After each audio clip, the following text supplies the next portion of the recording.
May promo pa tayo ngayon.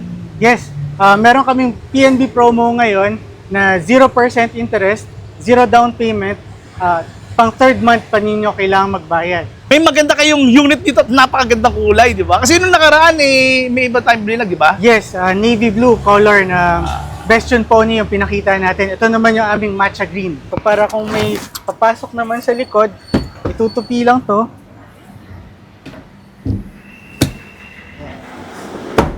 May dynamic guidelines, no? So, pagka niliko nyo yung manibela, may linya na susunod, no? Yan. So, very helpful yan pagka kayo ay nagpa-park. Ito naman yung for release namin today sa customer namin na taga Pasay. So, shoutout nga ulit sa inyo, Sir Alec.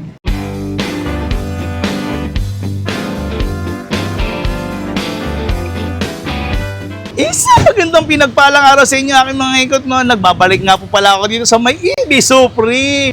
At syempre bago ko simulan ang pag-ikot dito, syempre naman, big shoutout mula sa ating mga seniors dito sa PWD. At syempre yung ating bagong bayani, walang iba kundi ating OFW. Shoutout nga pala sa mga seafarer natin yan. At ito, ipakikilala ko na nga pala sa inyo si Boss Mike. Magandang hapon na naman sa inyo, Boss Dodge. Maraming salamat at pumunta na naman kayo dito sa amin sa EB Supreme. At shoutout din sa mga viewers natin, mga viewers ninyo, Boss George. Boss, nakita ko, may maganda kayong unit dito at napakagandang kulay, di ba? Kasi nung nakaraan, may iba tayong bilag, di ba? Yes, navy blue color ng Bastion Pony yung pinakita natin. Ito naman yung aming matcha green. May promo pa tayo ngayon. Yes, meron kaming PNB promo ngayon na 0% interest, 0 down payment, pang third month pa ninyo kailangan magbayad. Teka, marami na silang nalalaman, pero let's go na! Ang dami namin yaw-yaw. Boss Judge, magandang hapon. Ako nga pala ulit si Mike ng EB Supreme. Ito yung aming Bastion Pony ngayon. Test drive namin ng Bastion Pony is matcha green. At kung nakikita nyo, meron pa kami isang Bastion Pony dito. Ito naman yung for release namin today sa customer namin na taga Pasay. So shoutout nga ulit sa inyo, Sir Alec. Magandang hapon ulit sa inyo, Boss Judge. Papakilala ulit namin sa inyo ang aming Bastion Pony. So this time, matcha green color yung nakikita niyo. Napakaganda at very bright, no? So ito ay isang full electric na mini EV, kanyang tumakbo ng 170 kilometers at 100 kph yung kanyang top speed, no? Expressway legal din to. At ang kanyang battery is LiFePO4 or lithium iron phosphate, no? Ang kanyang charging time naman is 6 to 8 hours, no? Ito naman yung kanyang napakagandang ilaw. So napakalaki ng kanyang mata, no? So ito yung kanyang front headlamps, no? Meron din tong DRL, no, na nakapalibot dito, no? Ito naman yung kanyang side profile. Ito yung kanyang signal lights. Lumalabas yung kanyang signal. Ito ang kanyang size ng gulong. 12 inches yung size ng gulong niya. Tapos ito naman yung kanyang side mirror. So two-tone pa rin yung kanyang design colors, no? Makikita nyo, color green and color white, no? So binabagayan at medyo kakaiba yung kanyang kulay. Ang tawag dito ay two-door na hatchback, no? Two-door kasi dalawa lang yung kanyang pinto. Actually, 3 doors, no? Sa driver side, sa passenger, at sa kanyang trunk, no? Pero 4-seater siya. Kayang umupo ng 4 na tao. Yan. Ito naman ang kanyang likod, no? Ito ang kanyang rear headlights, no? LED rin to. At napakaganda rin ang kanyang kulay, no? Ito naman yung kanyang trunk, no? So pinipindot lang to para mabuksan, no? Ito yung kanyang seat sa likod na natutupi, no? 50-50 yung split ng kanyang upuan, no? So full flat yan, no? So kung pwede kayong maglagay ng extra gamit, medyo kulang kayo ng space para sa gamit, no? Yan. Ito naman yung kanyang reverse camera, no? Tapos ito yung kanyang sensors, no? So yung reverse camera niya, makikita yan sa harap. Mamaya makikita ninyo. Meron din dynamic guidelines yan, yun yung kakaiba. Tapos ito naman yung kanyang rear brake lights, no? So ito yung umiilaw pagka kayo ay humihinto. Yan. So Boss Judge, dito naman tayo sa loob. Papakita ko sa yung interior ng sasakyan. Yan. So ito yung kanyang interior. Yung tone ng kanyang interior is same as the body color, no? So makikita nyo dito, matcha green. At ito yung pinagmamalaki ng Bastion Pony, no?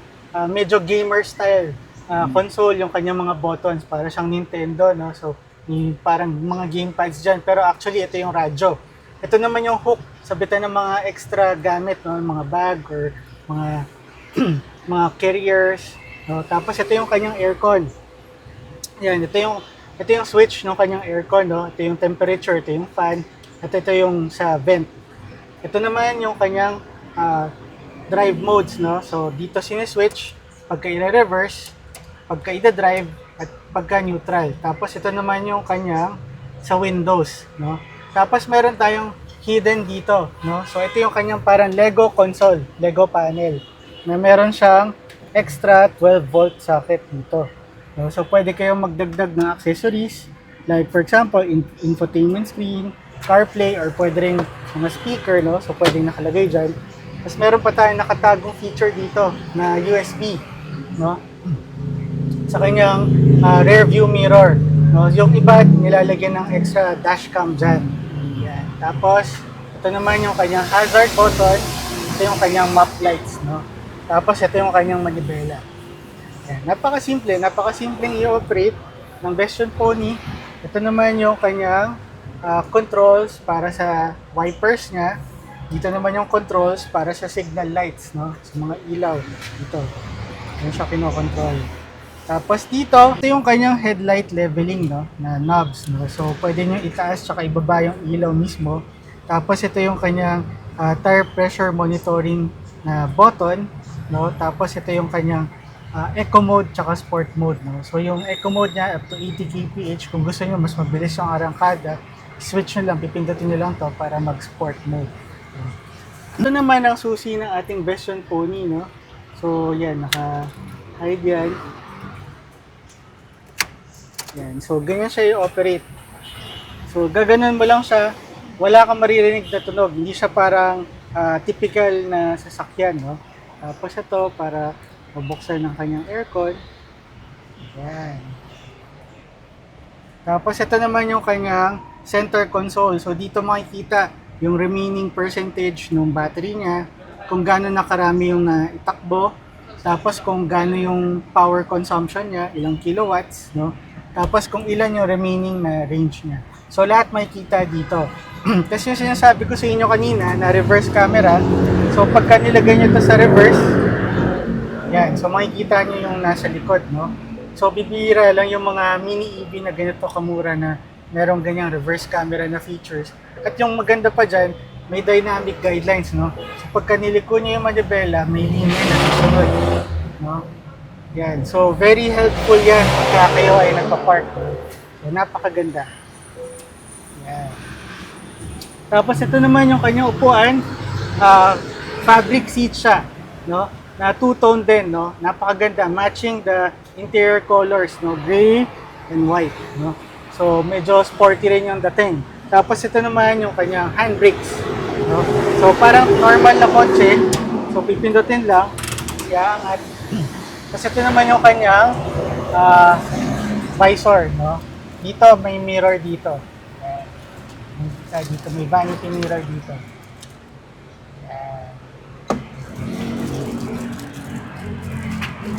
Okay. Tapos ito yung kanyang seat belt.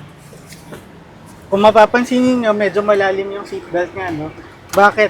Kasi malapad yung kanyang pinto. Kasi 2-door siya. So, bakit nga ba malapad yung kanyang pinto? Para mas mabilis yung access ng nasa likod. No? Kasi hindi siya 4 doors, 2 doors lang siya. So, para kung may papasok naman sa likod, itutupi lang to.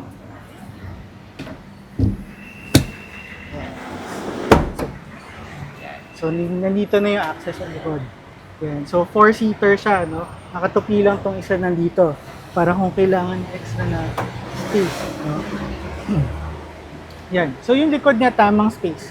No? So, kung mga bata or medyo hindi tayo may katangkaran, no? Saktong-sakto tong space dito sa likod. Okay, so ito naman yung pag-operate ng kanyang window, no? So, ito power window siya. Yan. Kanyang baba. Tapos yung kanyang taas. Tapos dito naman sa kabila, ito lang din.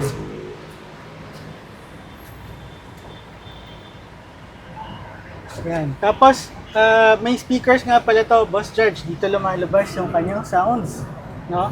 So ito yung kanyang power button.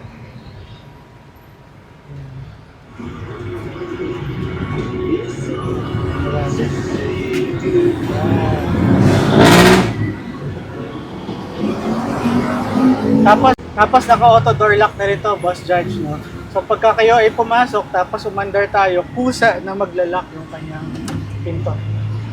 So yun yung kanyang mga added safety features. So yun, ito ang ating Bestyon Pony. Tara Judge, pasok tayo dito sa loob. Papakita namin yung ibang units namin sa inyo. Yan. So ito ang aming showroom, no? So hindi lang electric cars yung aming binibenta. Marami rin kami ibang binibenta ng mga puro electric. Meron kaming electric bikes, meron kaming electric motorcycles, saka meron kaming electric kick scooters, no? So ito yung aming product line. Yan. So itong dalawa nga pala na to, Judge, is yung kasama to sa aming PNB credit card promo na 0% interest, 0 down payment, up to 24 months, 0 interest, tapos third month kayo magbabayad, no? So ito ang aming Coswheel CT20S at ito ang aming Tromox Uco S Plus. Ito nga pala, ang specs nga pala ito, Boss Judge. Itong Tromox Uco S Plus, ito ang aming pinaka top of the line na electric motorcycles. Ang kanyang watts is 8,000 watts, yung kanyang peak power. Tapos 72 volts, 55 AH. Kaya ito tumakbo up to 100 kph at yung kanyang top range naman is up to 160 kilometers yung kanyang takbohin. Blade battery yung gamit itong aming Tromox Uco S Plus, no? So, gamit yung blade battery na yan ng mga normally mga premium na electric cars. Tapos removable din yung kanyang battery, no? So yung kagandahan dito, pwede mong i-charge sa bahay, sa office, o kung saan man, no? Dahil removable yung kanyang battery. Ito naman ang aming Coswheel CT20S. Ito naman ay isang pedal assist na e-bike, no? So ang top speed naman ito is 70 kph. Ang kanyang top range naman is up to 100 kilometers, no? In full electric. So basic specs naman, peak power niya is 2,000 watts. Tapos meron siyang 60 volts, 27.5 AH na lithium-ion na battery, no? So removable din yung kanyang battery. Nandito nakalagay yung battery niya, nakatago, no? So para siyang Canon, no? Pero napakaganda ng kanyang itsura. Cafe racer style or cafe racer looks yung e-bike na to, no? Yan. So doon siya sikat, doon sikat ang ating Coswheel. Ayan, so Boss Judge, invite naman natin yung audience niyo na bumisita dito sa aming showroom sa EV Supreme, no? So yung address namin, matatagpuan nyo kami sa Don Graciano Building, 1180 E. Rodriguez Senior Avenue, Quezon City, no? Ang katapat namin is yung Christ the King Church. Tapos yung nandito naman sa gilid namin is Doña Hemadi, no? New Manila. So madali lang kami puntahan. Hanapin nyo lang yung Christ the King. Naladaan na kami along E. Rodriguez. Yung schedule naman namin is Tuesdays up to Saturdays from 10 a.m. to 7 p.m. Sa Sundays, bukas din kami, 1:30 to 5:30 p.m. No? So kung wala kang ginagawa, kahit weekday, weekend, punta lang kayo dito, test drive kayo, o wala namang commitment, di naman kailangan, bibili na kayo kaagad kung para mag-test drive. Pwede nyo na rin gawing libangan ng family nyo. Dahil lang kayo dito sa store namin para makapaglibang at ma-discover ang mga iba-ibang electric vehicles na ino-offer namin.